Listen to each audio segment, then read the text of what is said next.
नमस्कार दोस्तों। आज हम जानेंगे मन के कुछ रहस्य। देखो दोस्तों, हर इंसान के जीवन में समस्याएं हैं। हर इंसान कोई पैसों के लिए दुखी है, कोई रिश्तों के लिए, कोई किसी बात को लिए, यानी हर इंसान के जीवन में कुछ न कुछ दुख ज़रूर है। ये दुख क्यों हैं, इन दुखों का निवारण कैसे हो सकता है और हम अपने भीतर अपने रियल जो अपना अस्तित्व है उसको हम कैसे जान पाएंगे, आज के वीडियो में हम उनकी चर्चा करेंगे। तो दोस्तों, कृपया मेरे चैनल को लाइक करना, सब्सक्राइब करना और ज़्यादा से ज़्यादा लोगों तक शेयर करना। मैं उपनिषदों वेदों का जो भी गहरा ज्ञान है उसको मैं सरल भाषा में आपके सामने लेके आऊँगा, ताकि आप रोज़ उनको सुनो।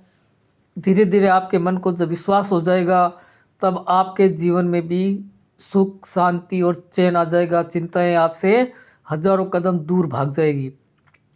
क्योंकि जीवन में समस्या है, लेकिन हमें उनका सॉल्यूशन ढूंढना है कि किस समस्या का क्या समाधान हो सकता है। हमारे जीवन की जितनी भी समस्याएं हैं उन सब का समाधान हमारी चेतना के पास है। लेकिन हमारे मन को जब ये विश्वास हो जाएगा कि हम चेतना हैं और चेतना हमारे जीवन की हर परेशानी को दूर करेगी, जब मन को ये विश्वास हो जाएगा तो चिंताएं अपने आप कम हो जाएगी। तो दोस्तों, शुरू करते हैं आज का वीडियो। कृपया मेरे चैनल को लाइक और सब्सक्राइब ज़रूर करना। मनुष्य अपने जीवन में जो भी दुख, चिंता और असंतोष अनुभव करता है उसका कारण वो बाहर ढूंढता है। यानी हमारे जीवन की जो भी समस्याएं होती है हम उनका कारण और सॉल्यूशन बाहर की दुनिया में ढूंढते हैं। लेकिन उपनिषद और वेद ये कहते हैं कि जो समस्याएं अपने मन के अंदर पैदा हो रही है या जिन समस्याओं को मन समस्याएं मानता है उनका निवारण हमारे भीतर है। बाहर की दुनिया में उसका सॉल्यूशन समाधान नहीं है। कोई कहता है पैसा नहीं है, कोई कहता है रिश्ते ठीक नहीं है, कोई कहता है समय खराब चल रहा है। हर इंसान अपने जीवन में किसी न किसी परेशानी से जूझ रहा है। किसी ने किसी को कर्जा दे रखा है, अब उसका पैसा वापस नहीं आ रहा तो वह दुखी। किसी इंसान ने कर्जा ले रखा है, अब वो चुका नहीं पा रहा है, वो दुखी। किसी का व्यापार ठीक नहीं चल रहा, वो दुखी। किसी का खर्चे ज़्यादा है, कमाई कम है, वो दुखी। कोई बीमार चल रहा है और उसको सही ढंग से इलाज नहीं मिल रहा और पैसे बर्बाद हो रहे हैं, वो दुखी। कहने का मतलब है संसार में हर इंसान किसी न किसी दुख से पीड़ित है। कोई भी इंसान 100% सुखी नहीं है। किसी के पास कोई दुख है, किसी के पास कोई दुख है। यानी मन हमारा किसी न किसी बात को लेकर दुखी रहता है। उपनिषद कहते हैं समस्या बाहर नहीं है, समस्या मन में है। मन जिस तरह से घटनाओं को दिखाता है मनुष्य उसी को सत्य मान लेता है। यानी हमारा मन जो अनुभव करता है हम उसी को सत्य मानते हैं। अगर हमारा मन दुखी हो रहा है तो हम अपने आप को दुखी मान लेते हैं। अगर हमारा मन शांति और सुख अनुभव कर रहा है तो हम भी अपने आप को शांति और सुख का अनुभव करते हैं। यानी हमारा मन जैसा कहता है, जैसा करता है, वैसा ही हम अपने आप को मान लेते हैं। लेकिन हकीकत ये है कि हम मन और शरीर से भी परे किसी और वस्तु और क्रिया और ऊर्जा से जुड़े हुए हैं। हमारा मेन अस्तित्व है कुछ और है, लेकिन हम अपने आप को मन और शरीर तक ही मान रहे हैं। हम अपने शरीर को भी पूरा नहीं समझ पा रहे हैं, अपने मन को तो अपन समझने की बात ही नहीं कर सकते, क्योंकि मन इतना ज़्यादा जटिल है कि उसको समझ पाना इतना आसान काम नहीं है। क्योंकि मन और चेतना के बीच में लाखों विचारों की दीवारें हैं, जो दीवारें हमें मन को चेतना तक पहुंचने ही नहीं देंगे। मन की माया का पहला रूप है गलत पहचान। मन कहता है मैं यही हूँ, मेरी सोच, मेरी चिंता, मेरा डर, यही मेरी पहचान है। यानी मन में जो भावनाएं आती है हम अपने आप को वही मान लेते हैं। अगर हमारे मन में कोई बात का डर चल रहा है तो हम उस डर को सत्य मान लेते हैं। अगर हमारा मन में कोई विचार चल रहे हैं तो हम अपने आप को उन विचारों से जोड़ लेते हैं। कहने का मतलब ये है कि जैसा हमारा मन सोच रहा है, जैसा हमारा मन कर रहा है, हम अपने आप को उसी में ही समझ लेते हैं। लेकिन उपनिषद और वेद ये कहते हैं कि आप अपने मन की भावनाओं को, अपने मन के विचारों को देखने की कोशिश करो। जब आप इनको देखने में सक्षम हो जाएंगे तो आपको चेतना का भी अनुभव होने लग जाएगा। यानी हमें अपने मन को समझना बिल्कुल ज़रूरी है। जब तक हम अपने मन को नहीं समझेंगे, हम चेतना के बारे में सोच भी नहीं सकते। ये हमारे लिए किताबी ज्ञान हो जाएगा।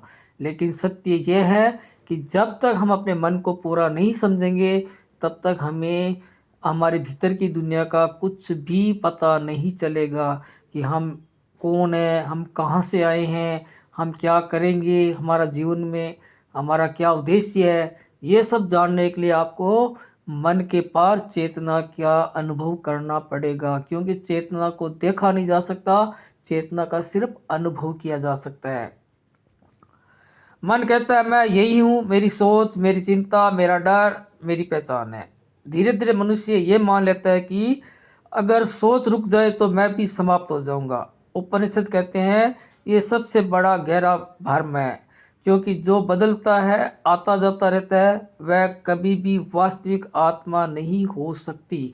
यानी जो चीज़ समय के साथ बदल रही है और जिस चीज़ को हम देख रहे हैं वो हम नहीं हैं। जैसे सड़क पर गाड़ी चल रही है और उस गाड़ी को हम देख रहे हैं, तो इसका मतलब हम गाड़ी नहीं है। यानी जिस चीज़ को हम देख पा रहे हैं तो वो चीज़ तो हम हो नहीं सकती। हम अपने आप को ही नहीं देख सकते, बाकी हम दुनिया की हर चीज़ को देख सकते हैं। इसका मतलब हम मन को भी देख सकते हैं। जैसे जैसे हमें मन को देखने की शक्ति मिलेगी, वैसे वैसे हमारा झुकाव चेतना की तरफ चला जाएगा और हम जान जाएंगे कि हम और चेतना एक ही है। यानी हम और हमारी चेतना एक ही है। हम अभी मन और आत्मा और शरीर के बीच में जो फ़र्क है वो उसको हम समझ नहीं पा रहे। हम कभी शरीर को अपना मान रहे हैं, कभी हम मन के विचारों को अपना मान रहे हैं, कभी मन की जो भी अपनी भावनाएं चल रही है, डर, लालच, गुस्सा, हम उनको सत्य मान रहे हैं। लेकिन सत्य यह है कि जब आपको गुस्सा आता है, आप अपने गुस्से को देख सकते हो। आपके मन में जो भी भावना आ रही है, आप उसको आराम से देख सकते हो। इससे आपके मन में ये जो विचार और जो मन में जो भावनाएं आती है वो धीरे धीरे कंट्रोल में आएगी। ऐसा नहीं है कि आपने आज ही प्रैक्टिस की और आज से ही शुरू हो जाएगा, ऐसा कुछ भी नहीं है। इसके लिए आपको बिल्कुल जागरूक होकर के हर चीज़ को ध्यान से देखना है, हर काम को ध्यान से करना है। तब आपका मन नहीं बदलेगा और मन आपका स्थिर हो जाएगा, और मन को स्थिर करने से ही हमें चेतना का अनुभव होगा।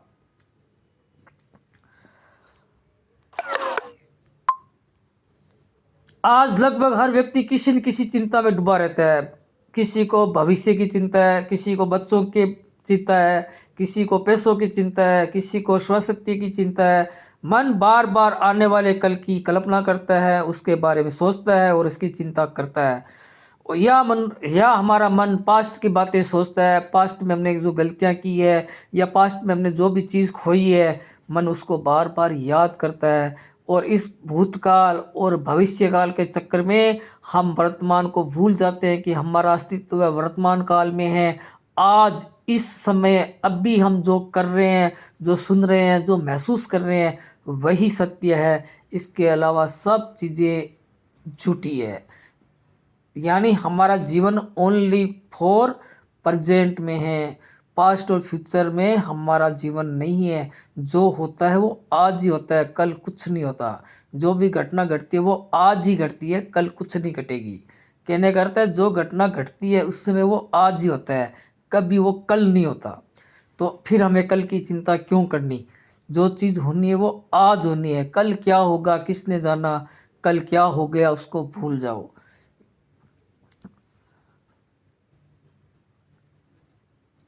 किसी को पैसों की चिंता, किसी को स्वास्थ्य की चिंता। मन बार बार आने वाले कल की कल्पना करता है, उसकी चिंता करता है और वर्तमान को नष्ट कर देता है। उपनिषद कहते हैं चिंता भविष्य की नहीं होती, चिंता मन की आदत होती है।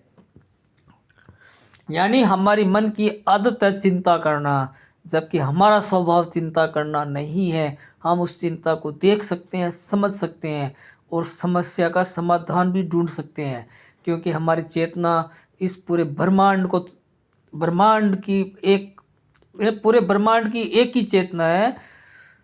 तो जब पूरा ब्रह्मांड हमारे साथ है तो हमें चिंता किस बात की करनी और क्यों करनी। जब हमारे साथ पूरा ब्रह्मांड है तो वो अगर हमारे जीवन में कोई चिंताएं आने वाली है, कोई दुख आने वाला है, तो वो उसका हमें समाधान बता देगा। लेकिन उसके लिए हमें अपने मन में विश्वास करना होगा। जब तक मन में विश्वास नहीं होगा सब बातें झूठी है। जिस दिन मन को विश्वास हो जाएगा तो ये सब बातें आपको सच लगने लगेगी, क्योंकि मन में विश्वास जगाना सबसे कठिन काम है। आप अपने मन को विश्वास में नहीं ला सकते, क्योंकि मन स्थिर है ही नहीं। कभी वो पास्ट में चलता है, कभी फ्यूचर में चलता है, कभी किसी की बात का गौर करने लगता है, उसने मुझे ऐसा क्यों बोला, ऐसा क्यों हुआ, या जीवन के साथ कोई घटना घट जाती है तो उस घटना को बार बार रिपीट करता है, क्योंकि हमारा मन कभी भी स्थिर नहीं रह सकता। मन को स्थिर रखने के लिए हमें जागरूक होना पड़ेगा और अपने हर काम को ध्यानपूर्वक होश पूर्वक करना पड़ेगा। चाहे वो सांस लेना हो, चाहे सड़क पर चलना हो, चाहे बोलना हो, या किसी की बात को सुनना हो। जब हम हर चीज़ को होश पूर्वक करना सीखेंगे हो तभी हमारा मन स्थिर होएगा, तभी हमारा मन चेतना की तरफ चलेगा। नहीं तो हमारा मन ही सब कुछ है और हम मन के पार कभी भी नहीं जा सकते। समाधान: चिंता को रोकने की कोशिश मत करो, बस उसे देखो। चिंता देखी जा सकती है। जैसे तुम ये पहचान लेते हो कि चिंता मेरे सामने है, उसी क्षण तुम चिंता से मुक्त हो जाओगे। देखने वाला कभी भी चिंता नहीं हो सकता, यानी आपको चिंता कभी भी नहीं हो सकती, क्योंकि तुम्हें पता है तुम्हारे साथ परमात्मा है और वो तुम्हारे साथ कभी भी गलत नहीं होने देगा। मन ही माया है, उसका दूसरा रूप है तुलना। मन हर समय दूसरों से तुलना करता है। यह हमारे जीवन की सबसे बड़ी समस्या है। अगर पड़ोसी के पास ज़्यादा पैसा हो जाए तो भी हमें तकलीफ होती है, हमें दुख होता है। किसी आदमी ने हमसे ज़्यादा तरक्की कर ली तो भी हम दुखी होते हैं उसकी तरक्की को देखकर। तो मन में ये जब तुलना करना, ईर्ष्या करना वाला भाव रहेगा तो हमारा मन कभी भी सुख का अनुभव नहीं करेगा। इसलिए दुनिया को देखना बंद करो और अपने भीतर देखना शुरू करो। जैसे जैसे आप अपना भीतर देखना शुरू करोगे तो आप अपने आप को दुनिया से सबसे स्ट्रॉन्ग, ताकतवर समझने लग जाओगे। फिर आपको वो सब चीज़ें मिल जाएगी जो आप चाह रहे हो, लेकिन उसके लिए आपको चिंता नहीं करनी है। नहीं अपने मन को बार बार पास्ट या फ्यूचर में ले जाना है, अपने मन को वर्तमान में रखना है।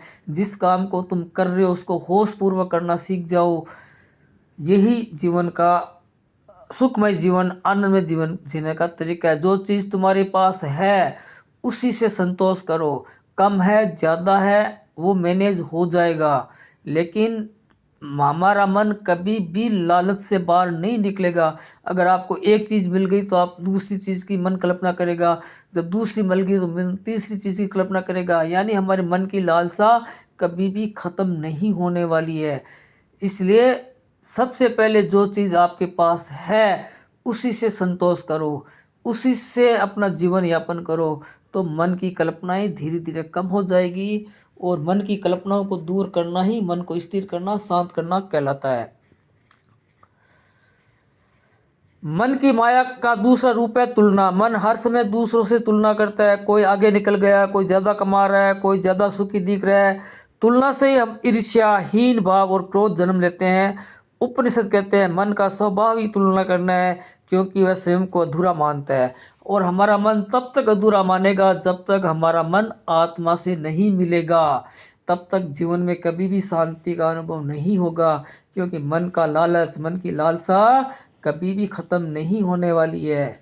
इसलिए दोस्तों, अपने मन को चेतना से मिलाओ। चेतना से मिलन ही हमारा ईश्वर से मिलन, परमात्मा से मिलन होगा। तभी हमें जीवन के सुख, दुख, हानि, लाभ, इन चीज़ों से हमें मुक्ति मिलेगी और हमारा मन शांत रहेगा। चाहे जीवन में दुख हो चाहे सुख हो, हमें उसका ज़्यादा फर्क नहीं पड़ेगा, क्योंकि हम सिर्फ देखने वाले हैं। मन उसका अनुभव करता है इसलिए वो दुखी होता है, लेकिन चेतना ना दुखी होती है ना सुखी होती है। चेतना अजर और अमर है, वो न तो जन्म लेती है और वो न ही मरती है। और हमारा असली स्वरूप चेतना ही है। ऐसा हमारा वेद और उपनिषद हमें बताते हैं। उनका गूढ़ ज्ञान हमारे जीवन के लिए बहुत ही उपयोगी है। कॉमन समस्याएं। बहुत से लोग कहते हैं मुझ में आत्मविश्वास नहीं है, लेकिन जब तक आपके मन को विश्वास नहीं होगा तो आपको आत्मविश्वास कभी भी नहीं आएगा। आत्मविश्वास लाने के लिए आपको मन में ये विश्वास जगाना है कि वेद और उपनिषद की जो बातें लिखी गई है वो 100% सत्य है और हम इसका अनुभव करेंगे। जब आपके मन में ये दृढ़ विश्वास हो जाएगा तो आपका कॉन्फिडेंस भी बढ़ जाएगा और फिर आपके जीवन की सारी समस्याएं चुटकियों में ख़त्म हो जाएगी। उपनिषद कहते हैं जो स्वयं को देख रहा है वह कभी छोटा नहीं हो सकता। जब तुम ये समझ लेते हो कि तुम मन नहीं हो तो तुलना अपने आप गिरने लगेगी। आत्मविश्वास बाहर से नहीं आता, वह मन से दूरी का परिणाम है। जैसे जैसे हमारा संबंध चेतना की तरफ बढ़ेगा, मन का अनुभव हमें धीरे धीरे कॉमन लगेगा, ना हमें सुख की अनुभूति ना दुख की अनुभूति। जब हमारा मन न्यूट्रल हो जाएगा तो हमें चेतना की झलक दिख जाएगी और जीवन के सारे दुख चुटकियों में ख़त्म हो जाएंगे। ऐसा हमारा वेद और उपनिषद हमें बताते हैं। तो दोस्तों ये वीडियो आपको कैसा लगा कमेंट में ज़रूर बताना। मेरे चैनल को लाइक करना, सब्सक्राइब करना और ज़्यादा से ज़्यादा लोगों तक शेयर करना। मैं आपके लिए मन, चेतना, शरीर जो वेदों में, उपनिषदों में और बहुत सारे धार्मिक ग्रंथों में जो लिखा है वो सब कंटेंट आपके सामने लेके आऊँगा। तो अपने मन में विश्वास बनाए रखना। जब तक आपके मन को विश्वास नहीं होगा तो ये सब बातें आपको कहानी कथा जैसी लगेगी, जिनका आपके जीवन से कोई संबंध नहीं है। अगर अपने आप को जानना है, अपने मन को जानना है, अपने आत्मा को जानना है, इसके लिए आपको ही प्रैक्टिस करनी पड़ेगी। इसके लिए दूसरा कोई प्रैक्टिस नहीं कर सकता। तो दोस्तों धन्यवाद, शुभ रात्रि।